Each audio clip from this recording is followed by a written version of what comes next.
My Lord, as a younger generation in the struggle, we sing the songs those who came before us sang to put ourselves in the position they were before. And like we said, our songs are not in any way meant to engage in any literal engagement. They are songs for that purpose of the revolution, not to attack anyone. My Lord, from the times of Shaka Zulu until today, I've never heard that black people were given instruction to attack through song.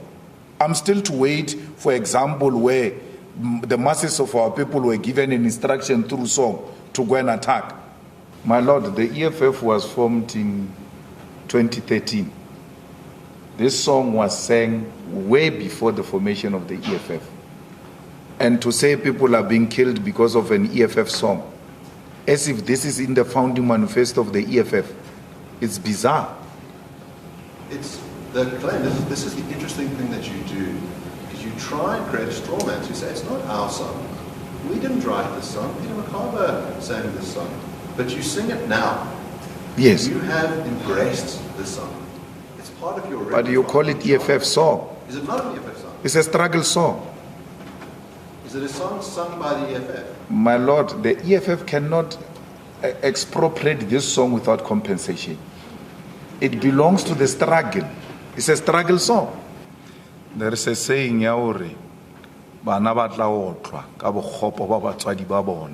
when you steal a car and you pass over the car to the stolen car to your children, it makes that child a criminal as well, because it's in possession of stolen goods. And that child passes that car, or doesn't even pass that car. He sells that car to go and buy another car with the money of stolen goods. It remains a stolen good, the property you bought with the money stolen, got from a stolen goods. You are in possession of stolen property. Return it, please.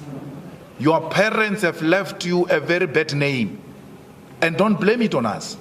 But I asked a question earlier. Reparations are paid. I'd like to stop you right there.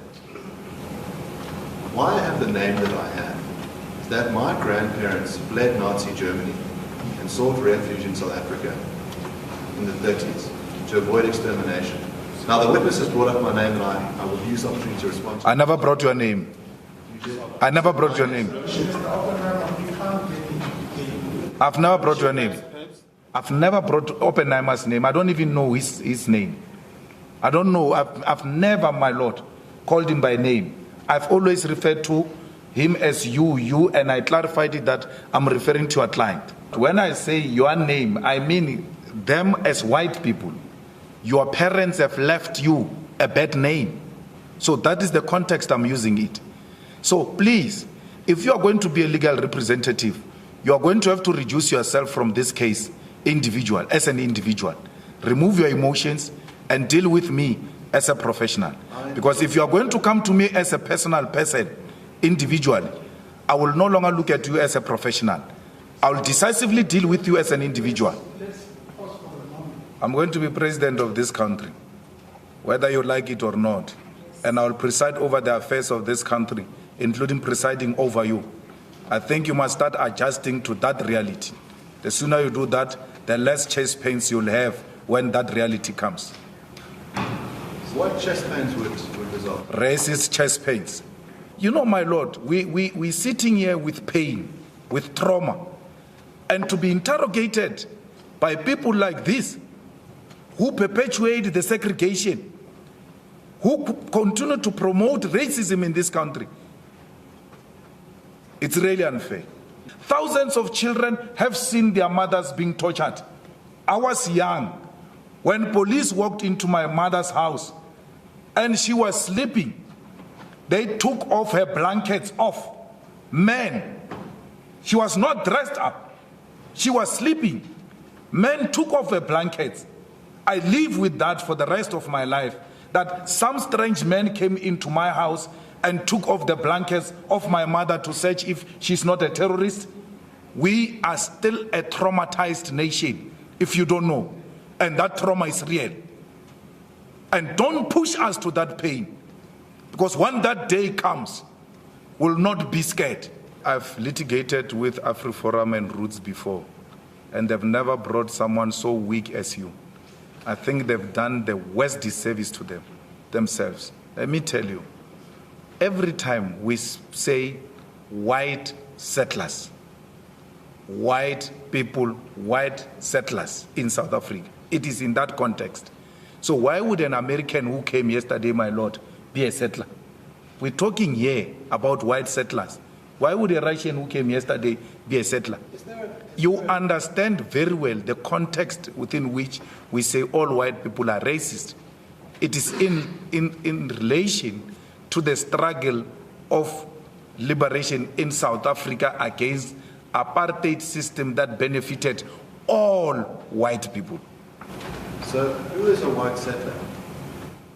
All those who came here to come and conquer South Africa and take the land from our people are white settlers. When? From since 1652. Up until when?